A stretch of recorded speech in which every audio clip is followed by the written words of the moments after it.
Hi friends, இன்னைக்கு நம்ம என்ன பார்க்க போறோம் அப்படினா கேன்வாஸ் வச்சு நெக் டிசைன் வந்து எப்படி ஸ்டிட்ச் பண்றது அப்படிங்கறதை நான் காட்ட போறேன். அதுக்கு முன்னாடி சேனலை இன்னும் சப்ஸ்கிரைப் பண்ணல அப்படினா மறக்காம சப்ஸ்கிரைப் பண்ணிக்கோங்க. பக்கத்துல இருக்க பெல் ஐகானையும் கிளிக் பண்ணிட்டீங்க அப்படினா இனி எந்த வீடியோஸ் போட்டாலும் உங்களுக்கு அது நோட்டிஃபிகேஷன்ல கிடைக்கும். ஸோ இது வந்து ஏற்கனவே நான் லாஸ்ட்டாக வந்து மேக்ஸி வந்து கட் பண்ணி ஸ்டிச் பண்ணுற வீடியோ வந்து அப்டேட் பண்ணியிருந்தேன். ஸோ அதோட கண்டினியூவேஷன் தான் இது. கண்டினியூவேஷன்னு கிடையாது, அதில் வந்து நான் நெக் டிசைன் ஸ்டிச் பண்ணுறது வந்து தனியாக ஒரு வீடியோ போட்டிருக்கேன்னு சொல்லியிருப்பேன். ஸோ அதோட அந்த வீடியோட தொடர்ச்சி தான் வந்து இந்த வீடியோவில் வந்து இருக்குது. ஸோ வந்து உங்களுக்கு இந்த மேக்ஸி கட்டிங் வந்து பார்க்கணும் அப்படின்னா வீடியோவோட லிங்க்கை வந்து நான் உங்களுக்கு டிஸ்கிரிப்ஷன் பாக்ஸில் கொடுக்குறேன். இல்லைனா உங்களுக்கு வந்து மேலே வந்து சஜஷன்லேயோ இல்லை என் ஸ்க்ரீன்லேயோ உங்களுக்கு வந்து கொடுக்குறேன். அதில் வந்து நீங்கள் போய் பார்த்துக்கோங்க. ஸோ இன்றைக்கி வந்து நம்ம என்ன பார்க்க போகிறோம் அப்படின்னு பார்த்தீங்கன்னா நெக் டிசைன் வந்து கேன்வாஸ் வச்சு எப்படி ஸ்டிச் பண்ணுறது அப்படிங்கிறத காட்ட போகிறேன். ஓகே ஃப்ரெண்ட்ஸ், இதுதான் வந்து அந்த கேன்வாஸ் அப்படின்னு சொல்லுவாங்க. இது வந்து மார்க்கெட்டில் வந்து மீட்டர் கணக்கில் வந்து கிடைக்குது. இதில் வந்து 2 டைப் இருக்குது கேன்வாஸ்லேயே. ஒன்று வந்து இந்த மாதிரி இருக்கும், இன்னொன்று வந்து இதை விட ரொம்ப கனமாக இருக்க மாதிரி இருக்கும். அது வந்து பேண்ட்டோட காலுக்கு வந்து வச்சு தைக்கிற மாதிரி இருக்கும். நீங்கள் அதெல்லாம் ஒன்று வாங்க வேண்டாம், இந்த கேன்வாஸே வந்து வாங்குங்க. இந்த கேன்வாஸோட ஃப்ரண்ட் சைடு வந்து பார்த்திங்க அப்படின்னா பிளெயினாக வந்து இருக்கும். பேக் சைடு எப்படி இருக்கும் அப்படின்னு பார்த்தீங்கன்னா கம் மாதிரி இருக்கும். அதாவது பளபளன்னு ஏதோ புள்ளியாக வச்ச மாதிரி இருக்கும். அந்த சைடு வந்து நம்ம வந்து கம் கொடுத்துருப்பாங்க. அந்த சைடை வந்து நீங்கள் கிளாத்தில் வந்து மேலே வந்து வச்சு அயர்ன் பண்ணும்போது அது நல்லா வந்து பசை மாதிரி ஒட்டிக்கிறோம். ஸோ அதுக்காக தான் வந்து அது கொடுத்துருப்பாங்க. இப்போ இது என்னென்னு பார்த்தீங்க அப்படின்னா, அதாவது மேக்ஸியில் வந்து நம்ம நெக் வந்து கட் பண்ணும் பொழுது அந்த கட் பண்ணி மிச்சம் வந்த துணி தான் வந்து இதை வந்து தூக்கி போட்டுறாதீங்க, பத்திரமா வச்சுக்கோங்க, யூஸ் ஆகும்னு சொல்லியிருப்பேன். ஸோ அது எதுக்கு யூஸ் ஆகும்னு பார்த்தீங்கன்னா இந்த மாதிரி கேன்வாஸ் வெட்டுறதுக்காக தான் நான் வந்து யூஸ் ஆகும்னு சொல்லியிருப்பேன். கேன்வாஸை வந்து ஃபஸ்ட்டு டபுளாக வந்து போட்டுக்கோங்க. போட்டுட்டு அந்த நெக்கை வந்து அப்படியே இது மேலே வச்சு வரைஞ்சி இந்த மாதிரி கட் பண்ணி எடுத்துக்கோங்க.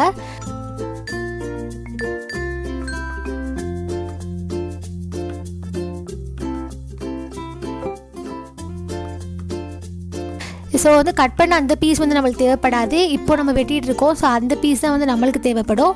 இது வந்து ஒரு 1 இன்ச் இல்லைனா 1.5 இன்ச் அளவுக்கு அகலத்துக்கு நீங்கள் வந்து வெட்டிக்கோங்க. ஸோ இதே மாதிரி தான் நான் பேக் நெக் வெட்டும் பொழுதும் அதே வட்டக்கழுத்து வச்சுருப்பேன். ஸோ அதே வட்டக்கழுத்தோட பீஸையும் நான் வந்து எடுத்து வச்சுருப்பேன். அதையும் அதே மாதிரி கேன்வாஸில் போட்டு ட்ரா பண்ணி சைடில் வந்து ஒரு 1 இன்ச்சு இல்லைனா 1.5 இன்ச் அகலத்துக்கு வந்து வெட்டி வச்சுக்கோங்க.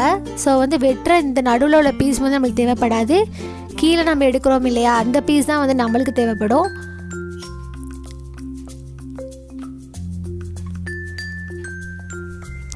இப்போ பார்த்தீங்கன்னா நம்ம ரெண்டும், அதாவது ஃப்ரண்ட் நெக்குக்கும் எடுத்துட்டோம், அதே மாதிரி பேக் நெக்குக்கும் வந்து கேன்வாஸில் வந்து கட் பண்ணி எடுத்தாச்சு. இப்போ வந்து ஒரு மிச்ச துணி இல்லைனா வேறு ஏதாவது கலர் துணியாக இருந்தால் கூட பரவாயில்ல, இது வந்து உள்ளே தான் போகுது இந்த துணி. ஸோ வந்து ஒரு வேஸ்ட்டு துணியை வந்து எடுத்து அதோட வேஸ்ட்டு துணியோட பேக் சைடில் வந்து நம்ம எடுத்து வச்சுருக்க கேன்வாஸ், அதாவது வெட்டி வச்சுருக்க கேன்வாஸை வந்து நீங்கள் வந்து அயர்ன் பாக்ஸில் வந்து பேஸ்ட் பண்ணணும். நான் ஏற்கனவே சொல்லியிருக்க மாதிரி அந்த கம் சைடு வந்து கீழே இருக்க மாதிரி பார்த்துக்கோங்க. கம் சைடு தான் வந்து துணியில் வந்து நல்லா பேஸ்ட் ஆகிற மாதிரி கொடுத்துருப்பாங்க. ஸோ அதை வந்து துணியில் வச்சு நல்லா அயர்ன் பண்ணிக்கோங்க. இந்த மாதிரி அயர்ன் பண்ணாலே போதும், அது நல்லா வந்து ஒட்டிக்கிறோம் அந்த துணியோட.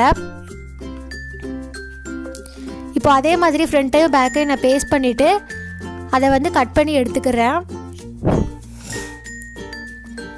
ஸோ கட் பண்ணும்பொழுது நான் உங்களுக்கு ட்ரா பண்ணி காமிச்சிருக்கேன் பாருங்கள். இந்த மாதிரி தான் வந்து கட் பண்ணணும். சைடில் வந்து ஒரு 1/2 இன்ச் வந்து கேப் விட்டு வெட்டுங்க. ஏன்னா அதை வந்து நம்ம மடித்து தைக்கிறதுக்காக. நடுவில் பார்த்திங்கன்னா நடுவில் வந்து ஃபுல்லாக வெட்டி விட்டுறணும். ஸோ அதே மாதிரி தான் ஃப்ரண்ட்டையும் பேக்கையும். வெளியில் மட்டும் நான் உங்களுக்கு 1/2 இன்ச் வந்து கேப் விட்டு வெட்டியிருக்கேன்.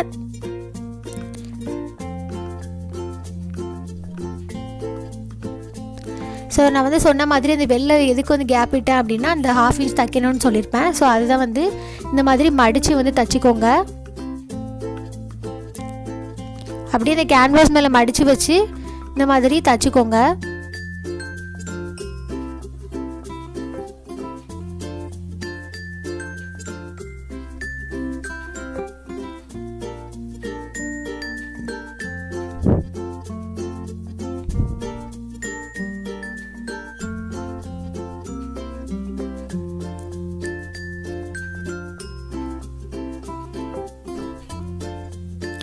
உள் சைடு வந்து உங்களுக்கு கேன்வாஸ் எவ்வளோ அளவு இருக்கோ அதே அளவுக்கே வந்து வெட்டிக்கலாம்.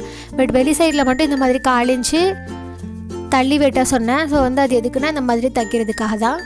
ஸோ அதே மாதிரி ஃப்ரண்ட்டையும் பேக்கையும் அதே மாதிரி தச்சு வச்சுக்கலாம். ஃப்ரண்ட் சைடு வந்து நம்ம தச்சாச்சு. இப்போ வந்து பேக் சைட்லேயும், அதாவது பேக் நெக்கையும் அதே மாதிரி மடித்து தச்சுக்கோங்க.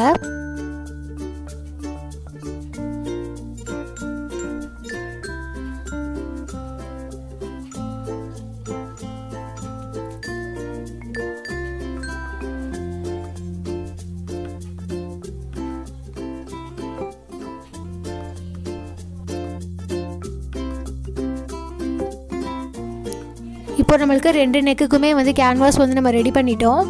இதை எப்படி நம்மளோட மேக்ஸியோட கழுத்தில் வந்து எப்படி வந்து ஸ்டிச் பண்ணுறது, எப்படி வந்து ஜாயின் பண்ணுறது அப்படிங்கிறத நான் உங்களுக்கு காட்ட போகிறேன் பாருங்கள். அதாவது மேக்ஸியோட ஃப்ரண்ட் சைடை வந்து எடுத்துக்கோங்க. ஃப்ரண்ட் சைடை வந்து எடுத்துகிட்டு அது மேலே கேன்வாஸோட பேக் சைடு வந்து இப்படி பொருந்துன மாதிரி வச்சுட்டு ஒரு 1/4 இன்ச்சுக்கு நம்ம வந்து தையலுக்குன்னு ஏற்கனவே அளவு வந்து விட்டுருப்போம் நெக்குக்கு. ஸோ அதே 1/4 இன்ச்சுக்கு இந்த மாதிரி தச்சுக்கோங்க.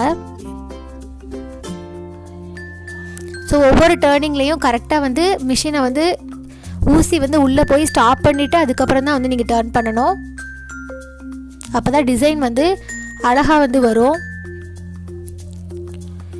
இப்போ என்ன பண்ணணும் அப்படின்னா, ஒவ்வொரு டேர்னிங்லேயுமே லைட்டாக வந்து தையலை வந்து கட் பண்ணிடாமல் அதுக்கு முன்னாடி வரைக்கும் சின்னதாக வந்து இந்த மாதிரி கட் பண்ணிக்கோங்க.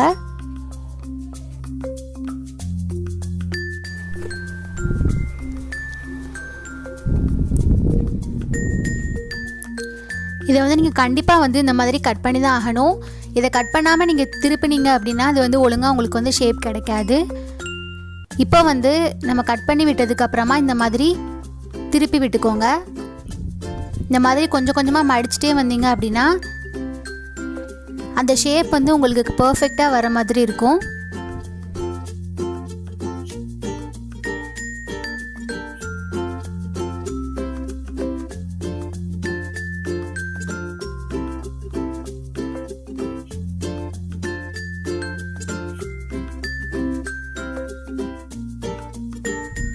ஓரத்தில் வந்து இந்த மாதிரி அடிச்சுக்கோங்க.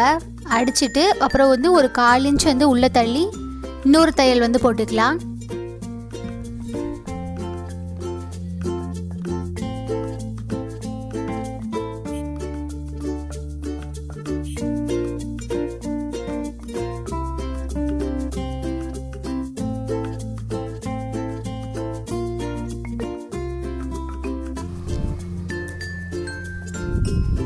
ஸோ இந்த மாதிரி நம்ம 2 தையல் வந்து போட்டோம் அப்படின்னா கழுத்து வந்து நம்மளுக்கு ஸ்டிஃபாக வந்து நிற்கும்.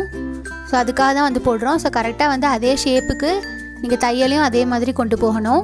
ஒவ்வொரு ஸ்டாப்லேயும் கரெக்டாக அந்த ஊசியை வந்து இறக்கிட்டு தான் வந்து நீங்கள் டர்ன் பண்ணணும். அப்போ தான் உங்களுக்கு வந்து ஒரு அழகான வந்து ஷேப் கிடைக்கும். அதே மாதிரி நம்ம பின் கழுத்துக்கும் அதே மாதிரி நீங்கள் வந்து 1/4 இன்ச்சு தச்சு வச்சுக்கோங்க.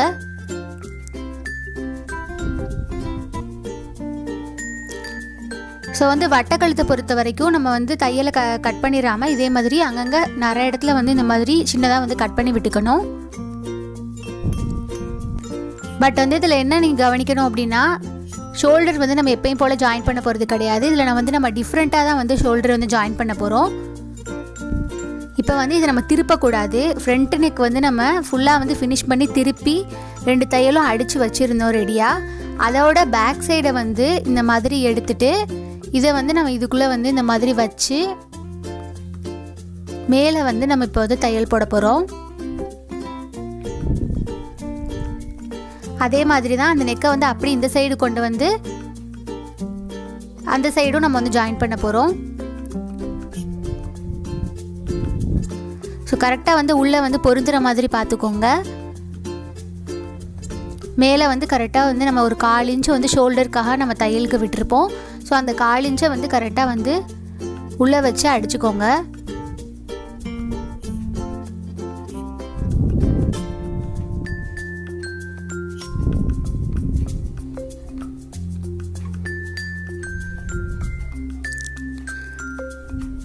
ஸோ பிரியாமல் இருக்கிறதுக்காக நான் வந்து 2 தடவை வந்து அதே இடத்துல வந்து தையல் போட்டுக்கிறேன்.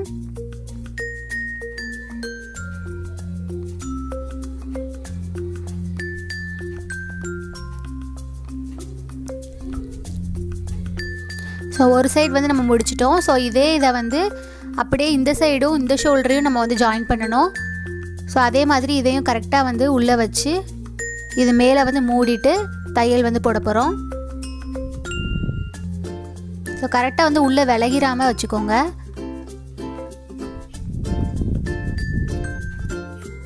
ஸோ இதையும் வந்து நம்ம 2 டைம்ஸ் வந்து தையல் வந்து போட்டுக்கலாம். இப்போ வந்து இந்த இடத்துல நம்மளுக்கு ஒரு பாக்ஸ் மாதிரி இருக்கும் தையல் விழுந்து, அந்த இடத்த வந்து சின்னதாக வந்து அப்படியே கட் பண்ணி விட்டுக்கோங்க. பெரட்டும் போது அதுக்கு வந்து கொஞ்சம் கனமாக இருக்க மாதிரி இருக்கும், அதுக்காக நான் கட் பண்ணி விட்டுருக்கேன். இப்போ வந்து இதை அப்படியே கரெக்டாக இந்த மாதிரி பிடிச்சிட்டு இதை அப்படியே நீங்கள் பெரட்டினீங்க அப்படின்னா உங்களுக்கு நீட்டாக வந்து ஷோல்டர் வந்து ஜாயின் ஆயிரும். ஸோ நார்மலாக ஷோல்டரை வந்து நீங்கள் சும்மா வந்து ஜாயின் பண்ணுறதை விட இந்த மாதிரி அடிச்சிங்க அப்படின்னா ரொம்ப நீட்டாக வந்து இருக்கும். தோலில் வந்து நம்மளுக்கு தையல் வந்து வெளில வந்து தள்ளிக்கிட்டு நிற்காது, நல்லா மடிஞ்சு வந்து இருக்க மாதிரி இருக்கும். இப்போ வந்து பேக் சைட் கழுத்தை வந்து நல்லா வந்து மடித்து விட்டுக்கோங்க, ஷேப்புக்கு ஏற்ற மாதிரி மடிச்சுட்டு இப்போ மேலேருந்து ஒரு 1/4 இன்ச்சுக்கு தள்ளி நான் வந்து தையல் போட்டுக்கிறேன். உங்களுக்கு தேவைன்னா நல்லா ஓரத்துலேயும் ஒரு தையல் வந்து கூட வந்து நீங்கள் போட்டுக்கலாம், ஃப்ரண்ட் நெக்குக்கு போட்ட மாதிரி.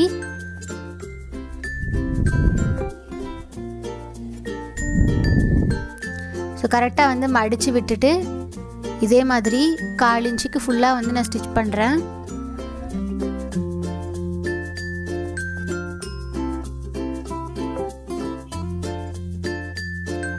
ஷோல்டர்லேயும் வந்து அதே மாதிரி நான் 1/4 இன்ச்சுக்கு வந்து தள்ளி வந்து ஸ்டிச் பண்ணி முடிச்சுக்கிறேன்.